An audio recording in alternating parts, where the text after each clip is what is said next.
In this video I'm going to go over vision for the AR2 robot. In version 1.4 I've set this up for just real basic vision functionality to pick up parts. I'm using open source software, just using a real cheap webcam. The open source software I'm using outputs the X and Y position of the part I'm looking for to a text file, and then I'm just opening and extracting that from a text file. Here in the Vision tab I've got calibration procedure and a couple different vision formats, and I'll get to that in a minute. But what I want to start with is the software. The main software, the first one that I want to go over that I'm using, is called OpenVision. It's just a free program that's out there. You can find it here at OpenVision at SourceForge. So I just download that here, and I've already got that on my desktop here. Inside of this folder it has a quick install guide. I'll just go over real quickly the things involved to install it. The first thing you'll need is OpenCV for Python. So you come here to SourceForge and download the OpenCV for Python, and once you've downloaded that and extracted it, I have that here. We'll go to build Python 2.7 x86, and I'll take this file and I'll go to my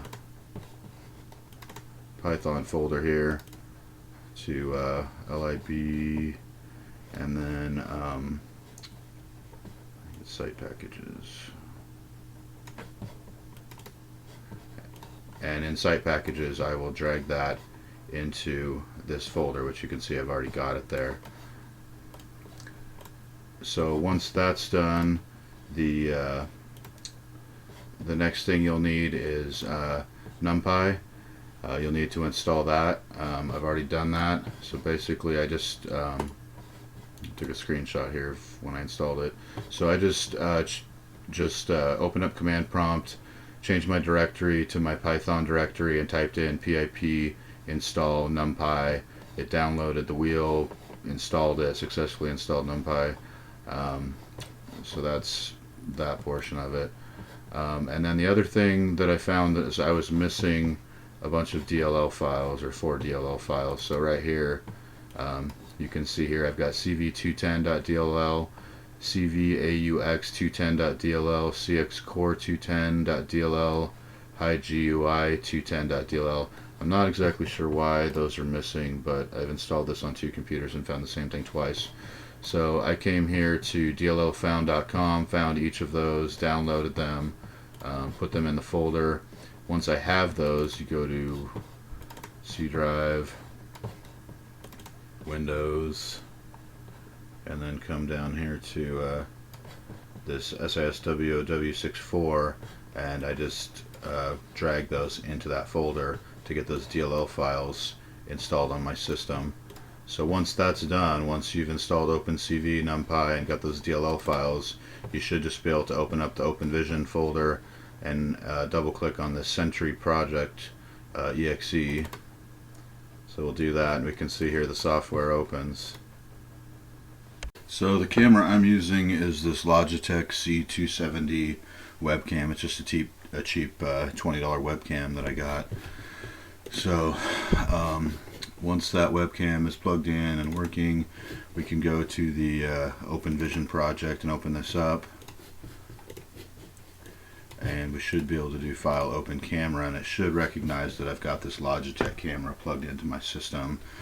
It says here in use by Sentry Projects, so that's good, it's working.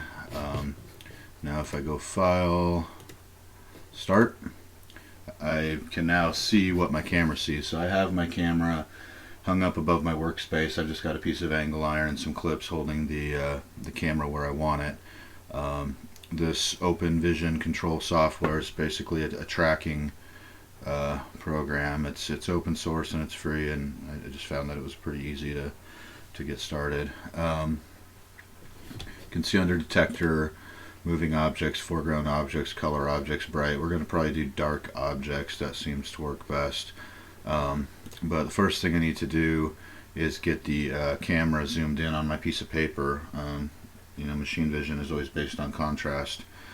So first thing I want to do is zoom in on that sheet of paper, and then adjust my vision so that the object that I'm looking at is very dark in relationship to the paper and becomes the only object found.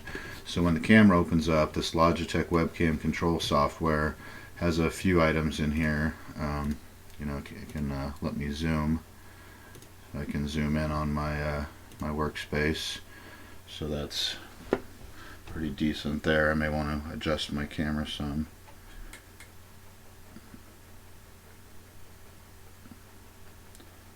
Bear with me here. Okay, so I think that's okay for now. And then we can go into, let's put our object. I used a nut in the video, so let's use that as our object.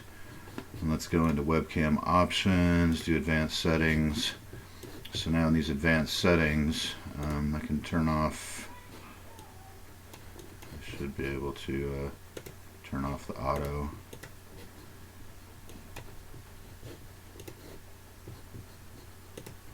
There we go. So I should be able to change my settings now. And we can just play with these.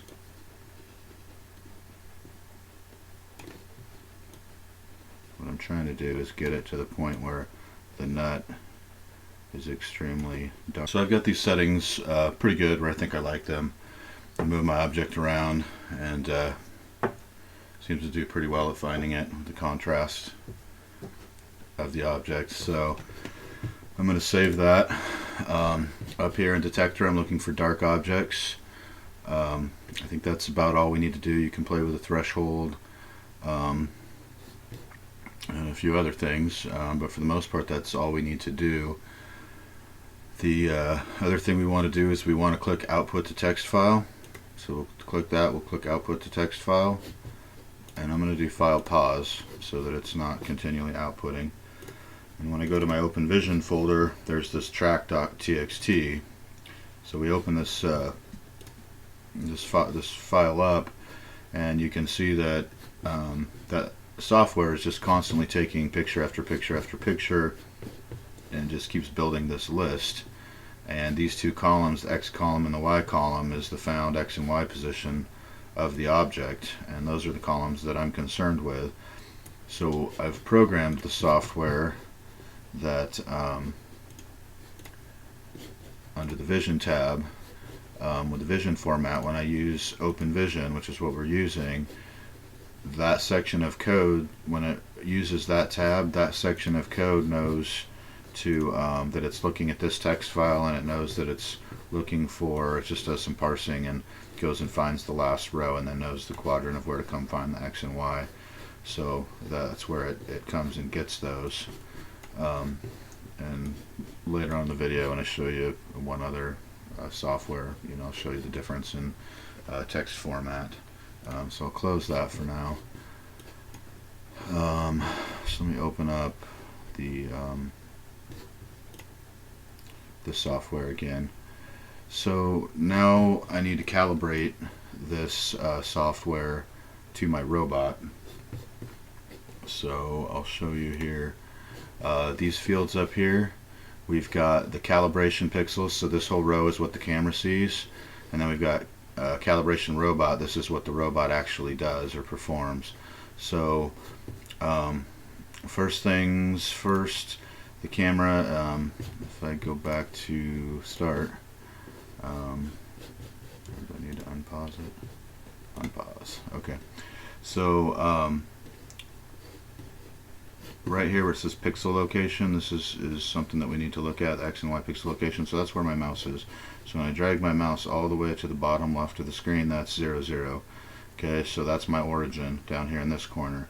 And when I move my mouse forward, you can see the Y value climbing. So this is the plus Y direction, and then this direction here you see the X climbing. So when you place your camera, you need to make sure that the camera's orientation matches the robot, so the X and Y is going in the same direction. In this case, the X is inverted. X plus, as far as the camera is concerned, is X minus for the robot, but that's okay as long as they're going in the same direction. And then Y plus is the same direction. So Y plus from the camera is also Y plus from the robot. So to calibrate it, I'll start out with the origin, and I'll place an object that I want to find, down in the origin somewhere, and it's there. It's fine in the center of it. It flickers a little bit, so I might need to play with the threshold a little bit, or maybe play with the camera settings again. But anyway, I put the part there, and I get a value in the origin. It's tracking that part at basically 29 or 30 in the X and 20 in the Y. So when I set this up earlier the first time, before I'd taken it all down, and I'm setting it back up now for this video. Prior to that, I had found 27 in the X and 34 in the Y. So we're off a little bit, but I'm not going to go through the process of redoing it all. I just want to show you how it works here. Now that this is forward in the Y direction, so I'll take my object and I'll move it all the way up to pretty much my limit in the Y direction. And again, I may need a little bit of calibration there, so it's not fine in there. It's fine in the center of it. So right there, it's finding it at a Y value of 458. So we come in here, and the Y value is, when I did it last time, was 449. So we're pretty close. And then when I take the nut and move it to the other end, it doesn't matter top or bottom, as long as it's just full direction in the X. That's finding it, and the X is 609. And so when I did it the first time, what did I say that was? That was the X. Yeah, we're at 585 instead of, what am I finding here? 609. So that's where I had set those calibration points. Now, what I didn't mention was that you can't just do all 4 of them in a row. You also have to jog the robot to that position and figure out what the robot's position is. So what I did was I started out with my object in the origin. I found that was 28, 28 or 30, 30, whatever that is, and then I jogged the robot with a pointer in the jaw, so that the pointer was perfectly centered on the object, and I got the X and Y value from the robot and put those in here, the X value here and the Y value here for the robot. And then I moved the nut up here to the top, and then I found my Y value of 442, and then I jogged the robot up to here so that the robot was centered right over the top of the nut, and I put the robot's end Y position here, and then I moved the nut over here, got from the vision system what the X position was 605 in this case, and then I jogged the robot over to the nut and found the X endpoint is 28. So like I said, the X is inverted, so it doesn't matter, it'll still do the math, and so it was inverted. So now essentially we're calibrated. We've got the robot coordinates for the origin that match the object's coordinates in the vision program, and then in the full X direction we have the robot's position compared to the found pixels, and then in the Y direction we've got the robot's position compared to the camera's found position. So once those values are installed, that's pretty much it. I can then take the object, place it in the middle of the screen there, and we can see that we're finding that at 292 and 237. And if I hit test, and it's looking for that file's correct, and I'm using OpenVision, and I hit test, it's going to go find the value of where that nut is at 292 and 237, and then it's going to do the math to convert that to an X position and a Y position so that the robot can go find that nut. So in this particular software, it doesn't find an R or rotation. That is one downside to the software. Just doing this kind of basic entry-level vision find is we're not finding the orientation of the object. So if you had an object that needs a specific rotation orientation, we'll have to start looking into some different software. And I may write my own software at some point using OpenCV and just add my own vision program in here. I just haven't had time to do that. That would be a little bit of an undertaking, and I don't have a ton of time. So I started out with just looking for some free options to make this happen. So what this does, when you press the test button, it's going to take in your registers, it's going to take register stored position 1 that I have kind of earmarked for vision, and it's going to put the X and the Y value into that stored position. Okay, and so I've got my X and I've got my Y, and the rest of them, it's up to me to fill that out myself to put those in there. So if we go back to main control, and I left a program in here for you called Vision Example, which is the same program from the Kickstarter video.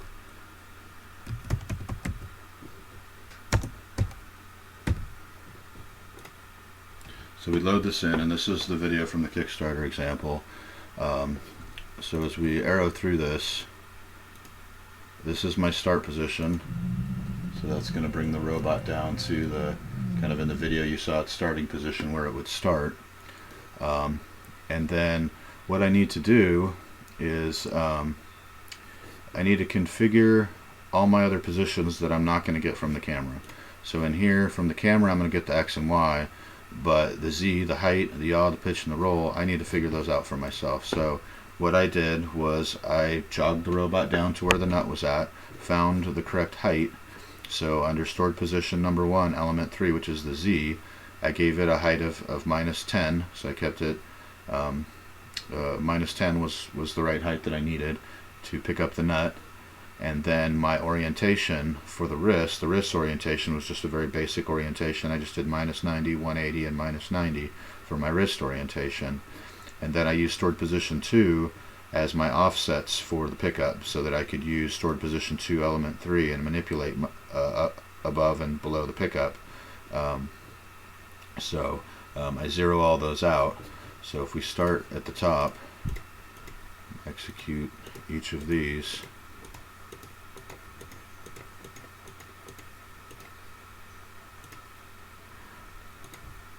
okay, so this is where the loop starts. This move is just a repeat of this move. This just gets me back. Now there's this function called Get Vision. There's a button over here.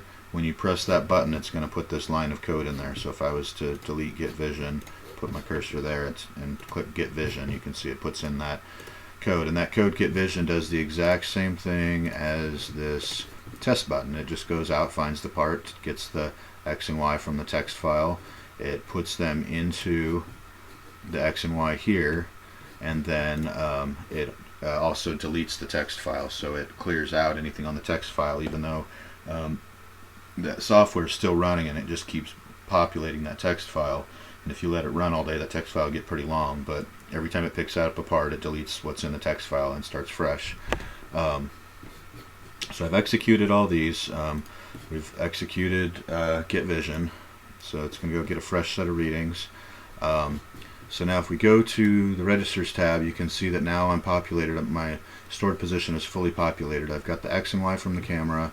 I've put in my own Z height. I've put in my own desired wrist orientation on how I want to pick up the part.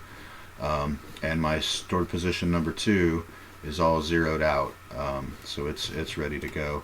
So back here at our program, what I did was, since I was reaching into the camera's field of view to place the nut, if I place that nut and got my hand out of the way, and you can see with my hand in here how it's tracking my finger right there.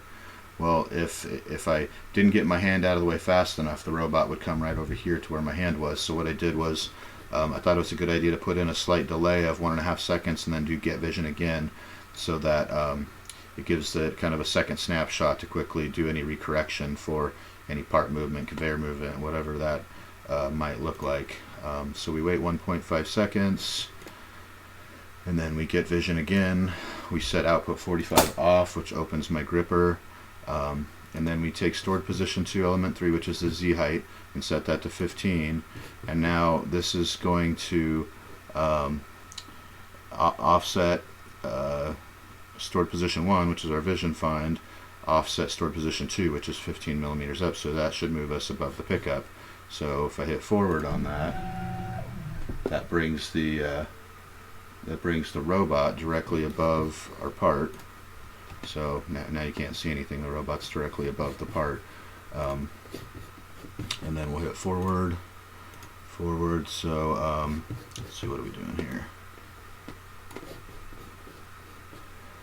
So we take the stored position element 2, we equal it to 0, and then we move to the stored position 1, the vision placement offset of 0. So now it's going to move down to the pickup position. So the robot just moved down a little bit onto the part. It's going to grip the part, set the gripper, wait 3 seconds. It's going to reset stored position 2 element 3 to 15. So now when it executes this move, it's going to pick the part up slowly. It's going to set stored position 2 element 3 to 100. So now we're going to move up 100 millimeters, but at a higher speed. So now the robot's moved up a bit higher. Not much to see there. So the robot has moved up higher with a nut in its jaw, and now we're going to move to set down, and it's just going to move over the little plastic bucket that I had in the video, and it will move down, open the gripper, drop the nut, and then it will jump to tab number 1 back to the top. It'll move back to its kind of prep point, it'll get vision and do it all again, and we can pick up the part again in a loop and just keep picking up parts. So this program, this loop, you can manipulate it any way you need, but I thought this was a good example to start out with. So this will be in the program, and you can just type in vision example to see. The other thing I need to go over is erroneous part finds. You can see here on the screen, you can see the crosshairs kind of bouncing around. So in your software here, if you were to run this get vision, and it happens to find some erroneous XY position of whatever this is, the robot's going to go try and pick something up that's not there. So in order to prevent that, I programmed the vision find functionality to look for an object in the Y direction, the full Y direction, that is outside of the range of the acceptable calibration range. So in this case, the Y direction, which is the top of the screen, is 449. So I can use a felt pen or a dummy part or something. In this case, I'm just going to place a nut up here at the top corner, and so now you can see the vision software has come up and it's found that nut, and it has found it at a Y position of 474. 474 is higher than 449, so it is out of range, which is good. And keep in mind, I'm looking for dark objects, and my tracker is looking for the biggest object. So when I put in a bigger object, now it's going to retarget the correct object, the large object. When that object goes away, it goes back and targets the dummy object, which pulls the found position out of range in the Y direction. So what happens here is, in my main controls, if I hit this get vision, let's hit forward on that, you can see it's not going to do anything. It's just sitting there waiting and hourglassing. The button is light gray, it's not coming back, and we're hourglassing and we're waiting. And we are going to wait until I throw a nut on the table, and then it's happy again, and it got past the get vision. And then of course it, I threw it on there, so it probably picked up my hand. So we'll do the wait 1.5 seconds. We'll do get vision one more time to get a final clean vision on that part. And we look here, and there's the nut that I threw on there. We're at 215 and 265. And then in our software under vision, 215 and 265, it found it. So I just wanted to make it clear that you do need to, at the top of your workspace, make sure that when there's nothing in view, that it goes and finds something that's just out of range in the Y direction. So the other thing to talk about is different vision formats or other programs. There is a program out there called Robo Realm. This had a lot of promise and would have been a great program, except that they jacked their price up. It used to be freeware. They went to $50 and they went to $100. Now they're at $500. And I got a hold of them, and they have no interest in supporting the rest of us. They're they're at the $500 range. So if you have $500 to spend, you can, but it is a really cool program. It probably would have been the best option, short of me writing something myself. So I do have an older version of Robo Realm when it was free. I have version 1.7.5, and this is still out there. You can still find it. I think there's still a few places hosting this old freeware. So you can change this to 1.7.5 Robo Realm if you have this program. I'll show you that real quick. This program really is superior. It's got a ton of features. So let me see if I can remember how this works. Options, camera. Yeah, so there's our Logitech camera. So it looks like it's picked that up.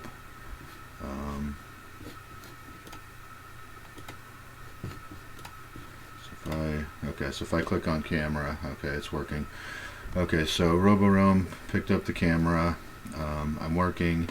I've got a lot of stuff here to choose from. There's so many things you can do with this program, and I'm sure the newer version, the $500 version's probably got even more stuff than what this has. So you could really spend all day messing with this, with this program. So I'm going to put an object in the center of view here. And again, you can come in here and you can adjust settings in your camera if you want, but there's all kinds of adjustments that this program has. Kind of sky's the limit. It's got a bunch of different functions and features on anything that you can do. I'm not an expert on this by any means. In fact, I'd have a lot to learn if I needed to use this, but I have had some luck. If I go to colors, go to RGB filter, so it starts adding down here in this box, it starts adding things that work off of each other. So we've got this RGB filter. Just play with it.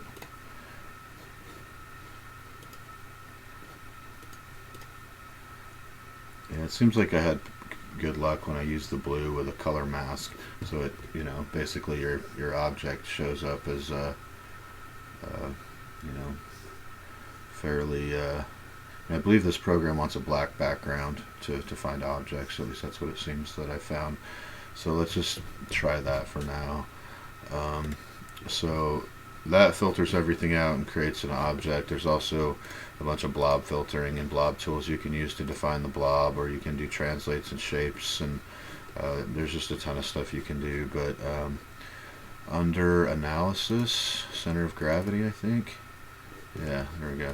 So that puts a center of gravity tool under here. So now it's finding my part, the X and the Y position of my part. So as I move my part around, this program's gonna find it. Alright, so we've got that working. Now we need another tool under here that's going to export it to a text file. So under loading and saving, write variables, you can choose what you want to write. So we're going to take the X position and the Y position, put them in this column, and then file name, I'm just going to go to my desktop and I'll just call it test.tst or txt, save. Okay, so now it's running. It should be doing the same thing as the other program. It should be outputting the X and Y to a text file. So we come out here, here's test. I don't know why I didn't give it a extension there.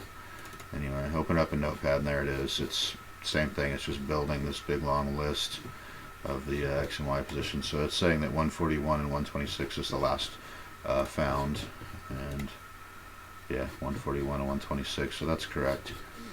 So now that we've got Robo Realm working, we can go back to our robot software and we do a couple of things. One, we make sure that Robo Realm is chosen, so it's looking for that format. The next thing we need to do is make sure our vision file, so this is just on the desktop called test, so let's put in test, and I'm assuming since it doesn't show up with a extension that I won't put the extension. So I've done those two things and I hit save, and so now when I hit test it should go out and find those values 141 and 126 and what that would translate to had I calibrated it for this software. So again, if I was to calibrate it with this software, I would take and put the nut here at one corner, find the position, jog the robot to it. Same thing for the Y, same thing for the X. So let me put an object back out there for us to find. So we're 151 and 130 is what it's finding right now, and if I hit test there, 151 and 130, it's gonna do the math against that, and assuming that we had done the calibration for this camera, it's probably going to be different, you know. We could do the exact same thing. I hit test, in my registers it takes and puts those values here in the X and Y. I put in my own Z height, yaw, pitch, and roll, and we're good to go. And then as far as the formats, I also put in kind of a dummy one. I haven't used it, but I put in this one called XYR. So if you have your own camera system, like if you have a Keyence or a Cognex system, and you have the ability to script it to tell it what to output to a text file, you could, I'm going to close Robo Realm and open this up. So I set that up so that it would be the format of X, Y, and then rotation. So if you had a 45 degrees, so if you're able to create a program that can output that format, X, Y, Z, then you could also pick up the orientation of the part as well. I just don't have any software handy to do that. So that's there. You could use that, and it will it'll grab that. If you're using this XYR, it'll grab the R position, and it will put that into over here into the yaw, pitch, and roll. It'll put that into the roll value, so that you just put in the other values, and it would be able to pick up a part at the correct orientation. Okay, well that's all I have for now on Vision until the next updates, or I decide to write my own Vision software. But again, just to recap, you need to calibrate, get the X and Y position of the origin of your object, and then match the X and Y position of the robot. Get your the full extent X of the camera, put it here. The full extent matching of the robot, put it here. The full extent Y of the camera, put it here. And then the full extent of the robot matching that position here. Your calibration will be complete, and then when you hit the test button to test it, it will take and put that into the XY position of your stored position, and then from there you can start picking up parts. So that's all I got on that. Thank you for watching.